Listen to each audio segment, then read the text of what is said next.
Hello everyone, my name is Leo, and if you follow our community you know that in our channel we talk a lot about amp modeling pedalboards. In this video I would like to talk about a feature that is really missing in almost all the current offer of amp modeling pedalboards, and that I think is really important and under-evaluated. Let's start. If we think at our favorite guitar tones, I mean the ones of our guitar heroes, it is for sure the result of their hands, how they pick the notes, the guitar, the amps, etc. But there is another pretty important aspect that is under-evaluated in my opinion, and that is the mixing engineer and the gear used to mix songs and to enhance the guitar tone itself. Let me explain. When mixing a song, you may actually apply a lot of processing to the original tone. For instance, we may apply an equalizer to the guitar to help our solos to be different versus other tracks. We can apply a compressor to tame the picks or to put our guitar in front of the mix, for instance for lead tone, or back in the mix, for instance for a comping part. And each of these tone processing units add coloration.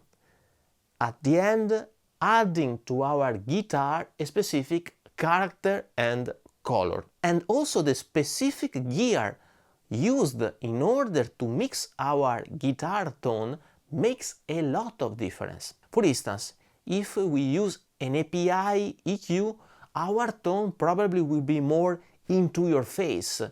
With an Eve EQ, we are gonna have more gentle highs and big lows. And with the SSL EQs, we are gonna have kind of in the middle results between API and Neve. Also, the compressors we may be using are gonna have an impact on our tone. For instance, I'm falling in love with Varimu compressors, as they not only helps our guitar to cut through the mix, but they also help to kind of smoothing out our tone, also adding some three-dimensionality. Now, we guitarists are typically very nerdy about our tone. We carefully select the strings we use, the pick, of course the guitar, the amp, etc. But we actually almost never care about the gear used to mix our tone. This is a huge miss in my opinion. And if we look at our amp modeling pedalboards, almost none of them actually model mixing gear. I cannot name an amp modeling pedalboard that for instance mimic an API EQ used in post while mixing, or an Eve EQ, or an SSL compressor. We have tons of amps, pedals, etc., but post-processing gear is almost never mentioned. I think that here there is a lot of margin for improvements. I mean, I would like to have an amp modeling pedalboard that not only allows me to select the overdrive pedal, the amp, the valves used, the cabinet, the mics, etc., but also the post-processing EQ, whether it is gonna be an Eve or API, or the post-processing compressors, whether it's gonna be a FET compressor or a Varimu one, etc. In fact, each of these legendary gear contribute to add specific colors to our tone. A Neve EQ affects our tone differently than an API one. An API compressor would sound different compared to a Manley, etc. I think this is a big opportunity or space where there is a lot of work to do, actually providing us with tools that help to shape our tone even more than what a specific tube in our amp can do. Now, let me show you some examples with the song I'm currently mixing. Okay, here we are in Cubase, and I have a track of my solo guitar where I have inserted 4 plugins, 2 equalizer and 2 compressors. In terms of equalizer, I have a simulation of an API EQ the 550B, I guess, and a simulation of a Neve equalizer. They are both set trying to match the settings, even if it is quite impossible as they have different frequency points, but I've tried to match them in the best way I could. So, for instance, here in the API we have a boost of 2 dB, and here we have a boost of 2 dB in the same kind of frequency, which is fixed for the Neve EQ simulation. Then I have a boost at 1.5, wherein the Neve is at 1.6, and a high pass filter at 160 and 160 also in the API. Then I have loaded also two different simulation of compressors, an 1176 compressor and a Varimu compressor. Let's start from the equalizers. This is the solo guitar without any EQ applied.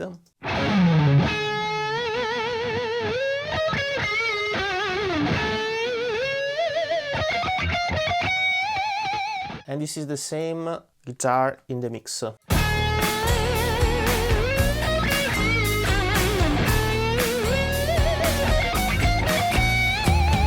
First of all, it's kind of lost in the mix, and so in my opinion we have to try to boost a little bit the high and the mid frequencies to let it jump a little bit more out of the mix, and then for the same result we can also apply some compressions. Let's start from the API. Without it, with it.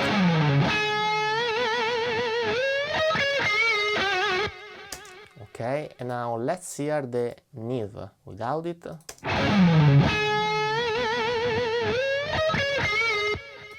With it.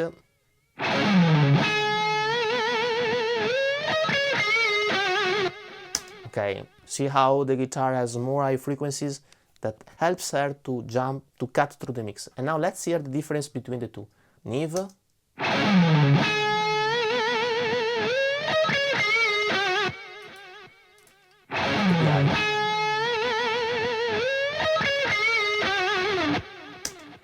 Okay, the difference is subtle, but it's actually there.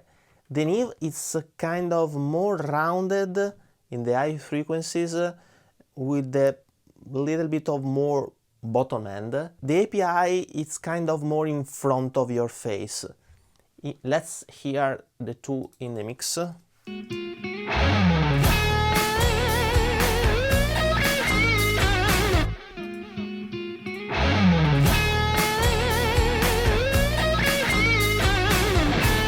Okay, I kind of prefer more the Neve in this case.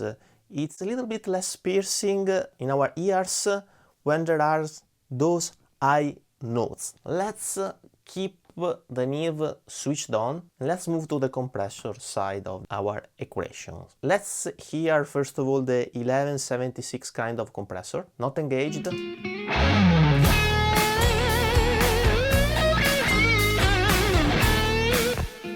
Engaged.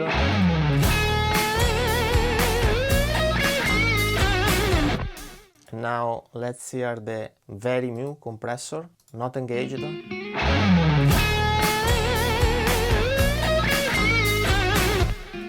now engaged.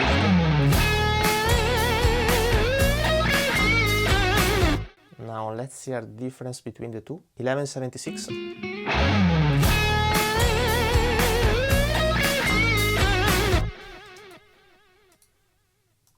Varimu.